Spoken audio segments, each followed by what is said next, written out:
Salut à vous, la communauté YouTube, ma communauté des réseaux sociaux et à tous ceux-là qui me suivent, qui m'encouragent. Donc déjà, je tiens à vous dire merci pour vos encouragements parce que plusieurs personnes m'encouragent, me disent, voilà, ils aiment bien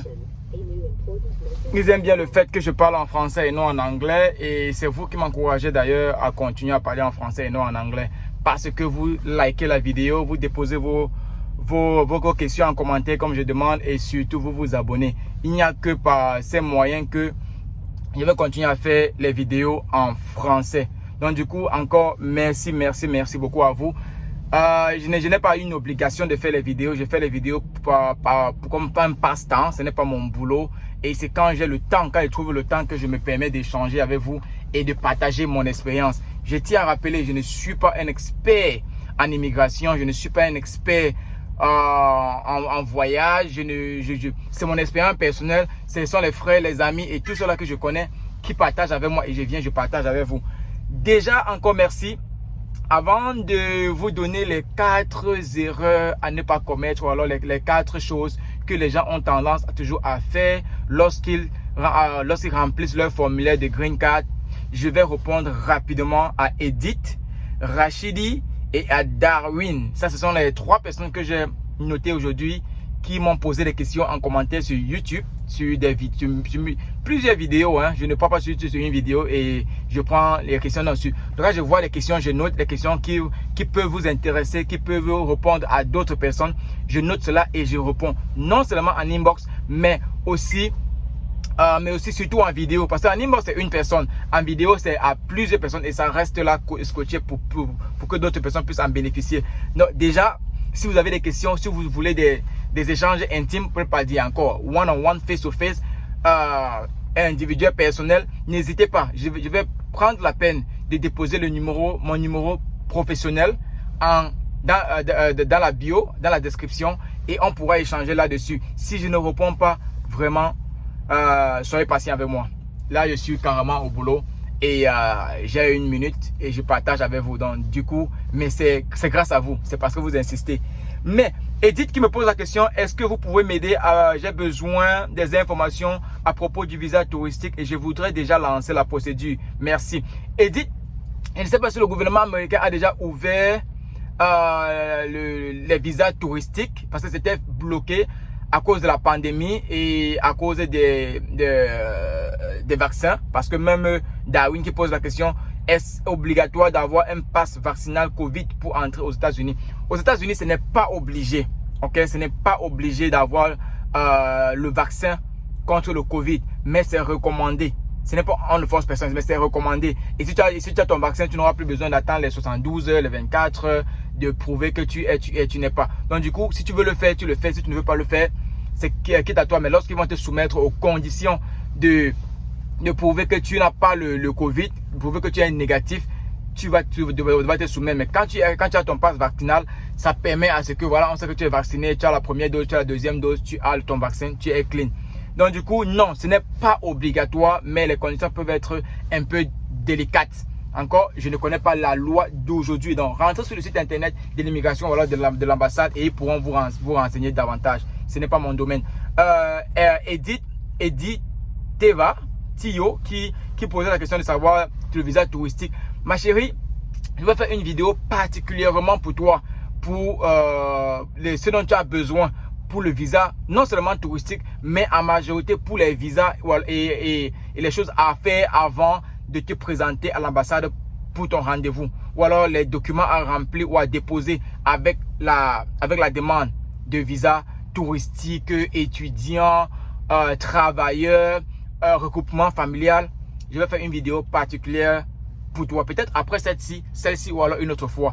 Mais Rachidi Amoussa qui dit bonsoir grand, comment vous allez? Merci beaucoup pour votre vidéo. Je suis un gagnant de la DV 2022. Ma destination c'est Chicago. Arrivé un jour, on fait comment? Alors je lui ai dit, il me dit il a passé l'interview. Il va passer l'interview dans 2 mois. Et je suis dans quel état? Déjà je suis dans le East Coast, New Jersey, Delaware, Washington, Maryland, New York. Je suis dans le East Coast. Et du coup, congratulations encore à toi. Mes félicitations à toi, cher frère Rachidi. Si tu as eu ta green card, congratulations. Et mes félicitations à tous ceux-là. Mais je sais que pour l'année passée, les résultats de la loterie vont sortir au mois de mai. Nous sommes en avril. Nous sommes le 12 ou le 13. Nous sommes le 12 avril, je crois, le 13 avril. J'ai perdu la notion du temps un peu. Mais les résultats vont sortir le mois de mai. À partir du mois de mai pour ceux qui ont joué l'année passée. Et pour cette année, la loterie commence en octobre, le 1er octobre. Et ça finit, je crois, le 1er septembre ou le 6 septembre. C'est un mois. OK? Et lorsque vous gagnez, je crois, il vous notifie. Et il y a tout un processus. Ça peut prendre 1 an. Mais après, si vous ne répondez pas, vous pouvez perdre aussi le fait que vous avez gagné. Alors, mes félicitations à vous. Et pour ceux-là qui ont gagné rapidement, les 4 erreurs que les gens commettent lorsqu'ils jouent à la loterie. La toute première erreur, les informations personnelles. Rassurez-vous de mettre votre nom exactement comme sur votre acte de naissance. Le nom, le statut marital. C'est très important. Nom, statut marital, le nombre d'enfants, vos diplômes. Mettez exactement comme c'est dans vos documents. Si vous vous appelez Cameroun, non, Douala comme prénom et Cameroun comme nom et Cameroun Afrique comme si vous avez 2 noms. Cameroun Afrique comme nom et Douala comme prénom. Mettez rien que Douala comme prénom et Cameroun Afrique 2. Cameroun Afrique comme nom. Les anglophones, ils ont une partie où ils disent middle name, c'est-à-dire le nom du milieu ou alors le nickname. En Afrique, nous, on ne connaît pas ça. Donc, du coup, si vous n'avez pas de nom du milieu comme les anglophones, mettez les 2 comme nom. Cameroun Afrique comme nom et non l'Afrique en tant que milieu, non. Douala, si vous avez deux prénoms, Douala Bilongue, mettez Douala Bilongue, les 2 dans prénom. Et Cameroun Afrique, les 2 dans nom. Très important. Vos diplômes, vos nombres d'enfants, pareillement. La deuxième erreur, jouez une seule fois et non 2 fois ou alors à des différents endroits. Parce que les gens veulent multiplier leurs chances. Ils se disent que s'ils jouent plusieurs fois, ils ont les chances de gagner tout et tout. Non. Si vous multipliez, si vous jouez 2 fois, c'est un système. C'est un site internet. Si vous jouez 2 fois, le système va reconnaître que vous avez multiplié les jeux et ils vont vous disqualifier.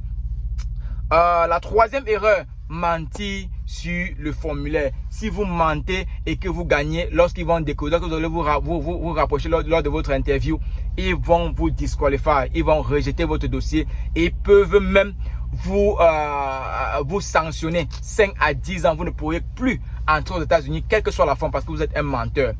La 4e chose, c'est le passeport. Rassurez-vous d'avoir un passeport minimum de 2 ans, qui a encore une validité de 2 ans. OK, dans votre passeport, 2 à 3 ans, pourquoi pas 4 ans. Le passeport camerounais, je suis camerounais, du 5 ans. Alors, si vous avez un passeport de 2 à 3 ans minimum ou 4 ans, c'est excellent. Un passeport neuf que vous jouez avec, c'est excellent. Parce que lorsque le résultat sort, ça prend environ 1 an pour la procédure et autres. Là, vous ne voulez pas vous retrouver avec un passeport expiré. Ce n'est pas bien pour vous. Et ça fait 4, un petit bonus, le numéro de confirmation. Lorsque vous jouez au cyber ou alors vous jouez de vous-même avec votre photo, le numéro de confirmation, gardez-le avec, et soyez chiche à le garder. Et comment quelle est la meilleure façon de le garder? C'est le bonus. La meilleure façon de le garder, c'est de vous l'envoyer à vous-même par email. OK? Par email, et là ça va rester toujours dans votre boîte email, dans votre boîte électronique. Le mail électronique, ça va rester toujours dans votre boîte électronique, ça ne va jamais disparaître. Mais seulement rassurez-vous aussi de ne pas oublier votre mot de passe, votre adresse email et votre mot de passe, le mot de passe de votre email. Comme j'ai dit dans une vidéo précédente, vous pouvez mettre le nom de votre maman et votre date de naissance. Par exemple, Cameroun 2022.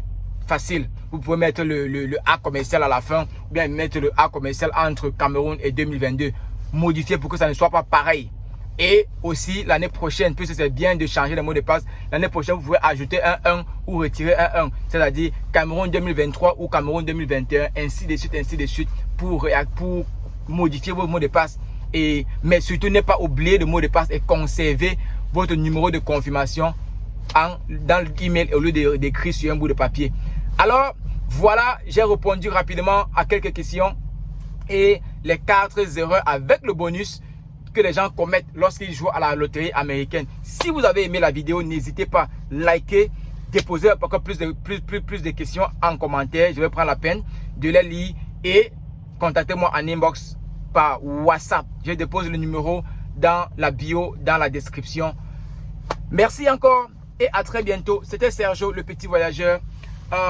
Très prochainement, je vais vous revenir avec m'a posé une question avec voilà, Rachidi, la sœur Edith Va qui a posé de savoir comment est-ce que faire pour le visa touristique. Je vais revenir avec une vidéo rien que pour elle, pour vous donner les détails, les choses à faire ou les documents à remplir pour vous assurer que vous allez avoir votre visa. Et les questions encore, on va faire une autre vidéo pour parler des questions qui peuvent venir et comment est-ce que vous vous comportez lorsque vous vous présentez à l'ambassade pour votre interview, que ce soit la green card, que ce soit le regroupement familial, que ce soit étudiant ou alors que ce soit un visa visiteur après avoir ou alors un visa travailleur. Bonne chance à vous pour ceux-là qui ont joué, bonne chance à vous pour ceux qui ont gagné et bonne chance à vous pour ceux-là qui vont jouer à partir d'octobre. On se voit dans la prochaine vidéo. Sergio Petit Voyageur, très bientôt.